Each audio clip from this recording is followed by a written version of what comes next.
bonjour et merci de votre fidélité pour ce premier temps de parole. On va donner la parole aux représentants du monde économique en souffrance et plus particulièrement aux représentants des métiers de l'hôtellerie, de la restauration.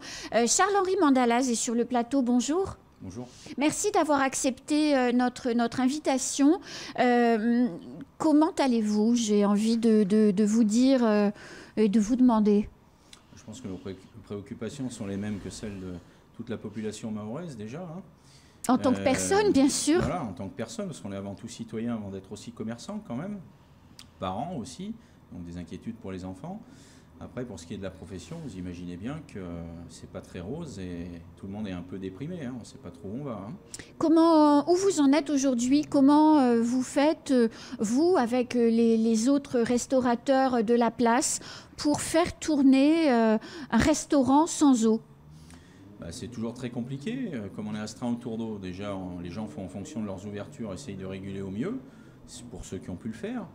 Après, il y a une problématique d'amplitude d'ouverture qu'il faut de toute façon assumer, parce qu'il y a quand même un chiffre d'affaires à réaliser, parce que les payes, l'air de rien, elles ne sont pas amputées, elles ne sont pas prises en charge, à preuve du contraire. Donc il faut quand même bien réussir à travailler, tout en maintenant un niveau qualitatif au niveau sanitaire qui évite d'avoir des problématiques pour nos clients. Donc, Charles-Henri Mandalaz, les restaurateurs mahorais ont installé, je suppose, chez eux des cuves.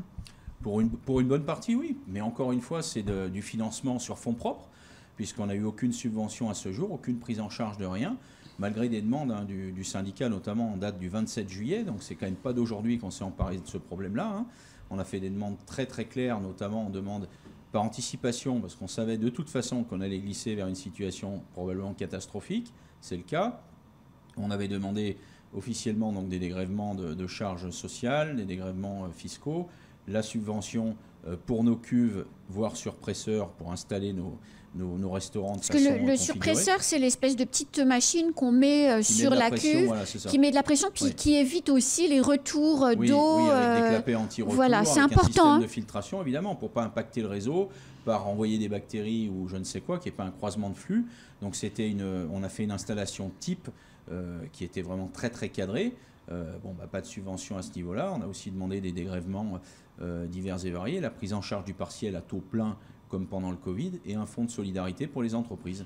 Et donc le ministre Philippe Vigier, quand il est venu il y a maintenant 2 semaines, 10 jours à peu près, ici à Mayotte, il a dit qu'un plan était en cours de préparation à Bercy pour les entreprises mahoraises dont l'activité était impactée par la crise de l'eau. Et évidemment, l'hôtellerie et la restauration le sont.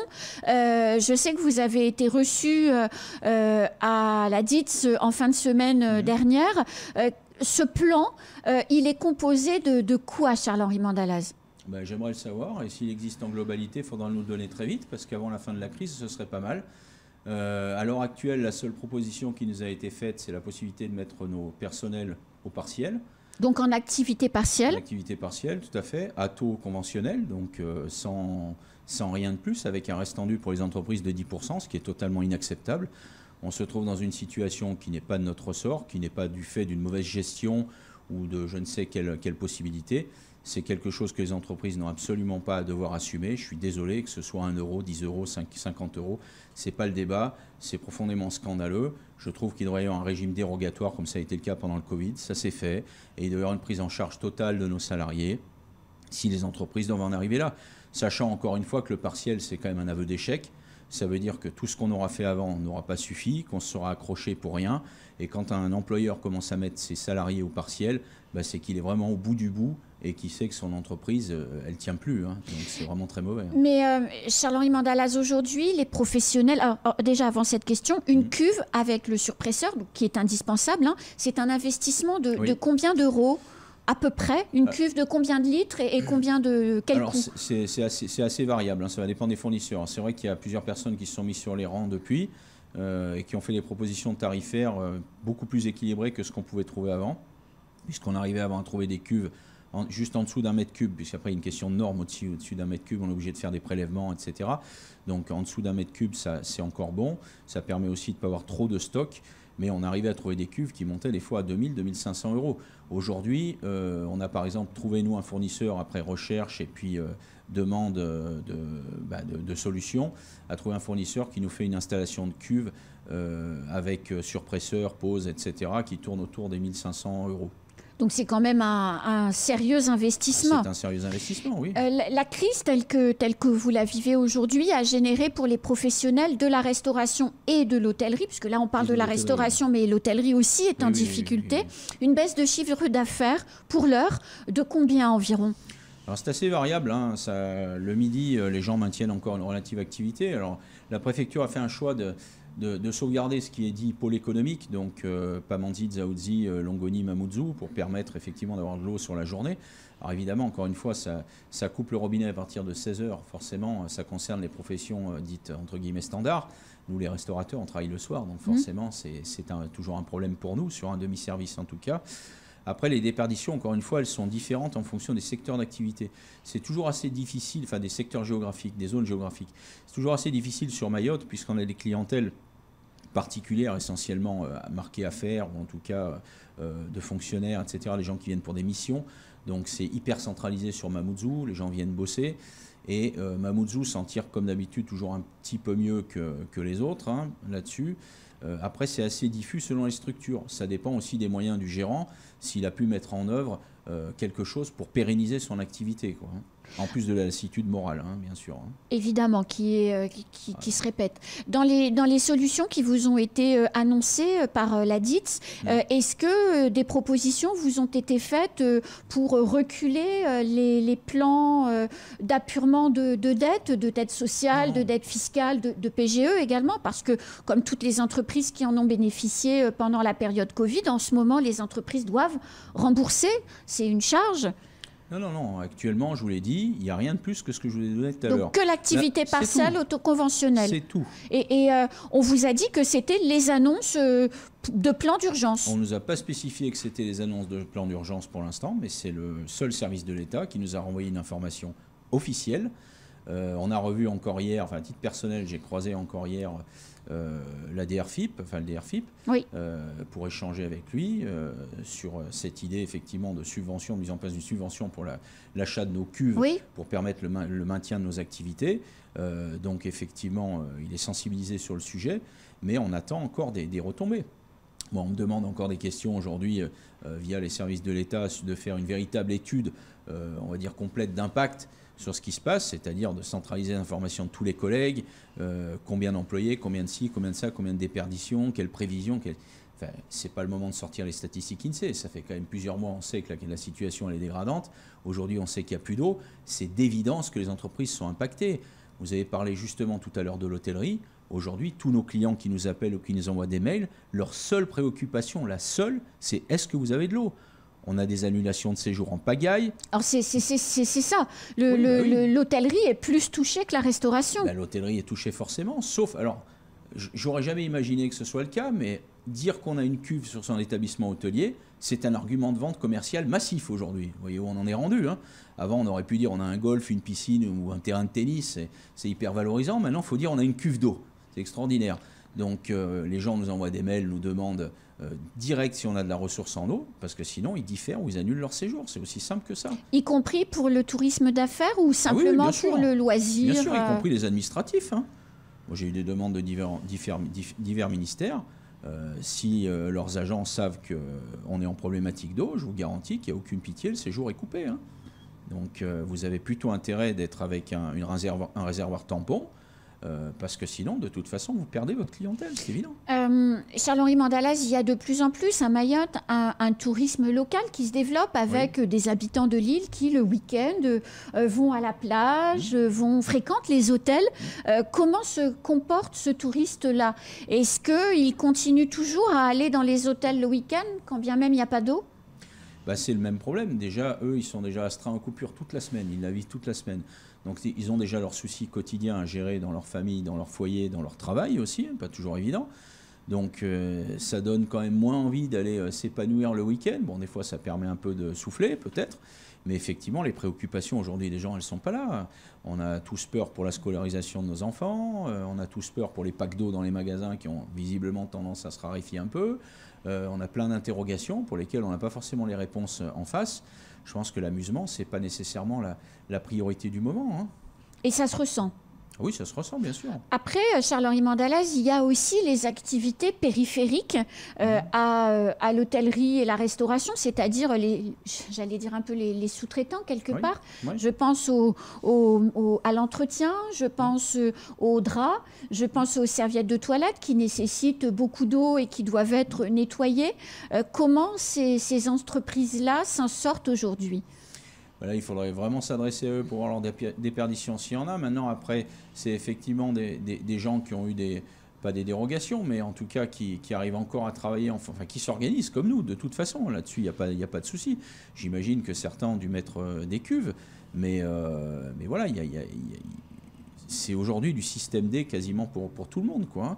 Donc selon le niveau d'activité, selon le type d'activité, on est plus ou moins impacté par la coupure d'eau. Mais nous, par exemple, dans le privé en tout cas, dans nos activités, vous n'avez pas d'eau, vous êtes quand même considérablement obligé de continuer votre travail. On ne peut pas sans arrêt faire des droits de retrait, etc., s'en aller, fermer le bureau parce qu'il n'y a pas d'eau, pas de point de ci, pas de point de ça. Donc on essaye de trouver des solutions pour maintenir nos activités. Il faut faire les payes à la fin du mois et il faut maintenir les entreprises. L'intersyndicale qui s'est constituée la semaine dernière a adressé un courrier au préfet pour demander une audience. Et dans ce courrier a notamment incité les salariés des entreprises à utiliser leur droit de retrait pendant les périodes de coupure. Est-ce que c'est quelque chose, selon les informations à votre disposition, qui se pratique et qui a cours ? Je ne peux pas confirmer cette information. Pour moi, de toute façon, ce serait en tout état de cause pas forcément la bonne méthode en réponse à notre problématique. Ça ne va pas amener du problème au problème. Malheureusement, on ne va pas solutionner grand-chose. Il va falloir quand même essayer de maintenir l'existant, essayer de faire tourner la machine tant bien que mal de toute façon. On serre tous les vis de tous les côtés, on essaye de s'adapter. Maintenant, effectivement, aujourd'hui, ce mot résilience qu'on emploie à tort et à travers à Mayotte systématiquement, bon, on a dépassé largement le cap de la résilience ici, hein. C'est plus ça, c'est autre chose. Il est temps que ça cesse. Je ne sais pas, la terminologie, je ne l'ai pas exactement et je m'éviterai peut-être d'aller au bout de ma pensée. Mais très franchement, je crois que stop, vraiment stop. Il est temps que ça se normalise, quoi. Et donc vous êtes président de l'UMI, vous êtes également membre de la CCI. Aujourd'hui, la CCI, l'UMI, le MEDEF et les autres organisations patronales, hein, je pense aussi aux petites entreprises, FMBTP, CPME. Quelle est votre position commune, s'il y en a une, sur cette crise de l'eau et sur la manière dont l'État accompagne les professionnels? Globalement, je pense qu'on a tous le même ressenti, puisque quels que soient les secteurs d'activité, on a tous besoin d'eau, on est tous impactés. Le bâtiment, le béton sans eau, ça ne marche pas, hein. Donc il arrive un moment, il y a quand même des préoccupations. Les gars sur les chantiers, il faut qu'ils aient à boire, il faut que ci, il faut que ça, il faut des toilettes, il y a tout un tas de choses qui sont potentiellement problématiques. La priorité déjà dans nos réflexions d'activité, c'est la sécurité de nos clients, nous en termes de restaurateurs évidemment, et après c'est la sécurité aussi évidemment de nos personnels, le niveau de confort, l'hygiène, donc c'est d'assurer tout ça parce qu'on a une responsabilité de chef d'entreprise, on n'est pas des fous furieux à faire n'importe quoi, il y a une limite quand même à l'adaptation, on peut nous demander d'être flexible, mais la flexibilité, non seulement elle a un coût, mais en plus elle a un niveau d'acceptabilité quand même, hein. Donc on essaye de faire au mieux. On a une position qui est commune, une vision qui est commune là-dessus, hein. Alors clairement, nous, au niveau de l'UMIH, on s'est emparé vraiment très très tôt de ce problème-là, hein. Comme je dis, hein, juillet, hein, donc c'est pas de la semaine dernière qu'on s'est levé pour se réveiller sur ce problème-là. On a positionné des demandes très très très claires, parce qu'on n'avait pas nécessairement besoin que la caisse s'ouvre à ce moment-là, mais on souhaitait avoir justement le cadre qui existait notamment pendant le Covid, qui aurait permis d'appuyer juste sur le bouton et de le déclencher à besoin en fonction des situations de tout un chacun. Mais de pouvoir déjà annoncer à nos collègues, voilà, aujourd'hui on en est là, et vous aurez droit, si ça coince, à ça, par tel mécanisme, etc. Aujourd'hui, on n'y est pas, à part le partiel, c'est tout ce qu'on a comme retombée d'informations. Et quand on va aujourd'hui manger au restaurant à Mayotte, quand on va dormir à l'hôtel à Mayotte, est-ce que les professionnels sont en capacité de garantir un niveau d'hygiène satisfaisant? Oui, de par le fait que ceux qui ont pris des cuves peuvent assurer encore leur activité. Mais enfin, en tout état de cause, on en revient à la problématique qui est la problématique majeure, c'est la ressource. Vous pouvez avoir 25 cuves dans votre cour, le jour où il n'y a plus d'eau du tout, vous serez bien armé avec vos cuves. Elles seront là, mais il n'y aura rien dedans. Donc à un certain moment, ce système de cuves tampons, il est bien malin, mais déjà, ça entraîne effectivement à être vigilant sur la qualité de l'eau et pas avoir de l'eau stagnante, avoir vraiment une eau circulante, d'où l'intérêt de faire un montage spécifique pour éviter de faire n'importe quoi là aussi. Mais indépendamment de ça, quand vraiment ça va encore multi-couper, vous aurez de toute façon plus la rotation de temps pour remplir les cuves, c'est évident. Concernant, moi, si je dois prendre un exemple sur mon établissement d'hébergement, je travaille avec un confrère qui est professionnel dans le blanchissage.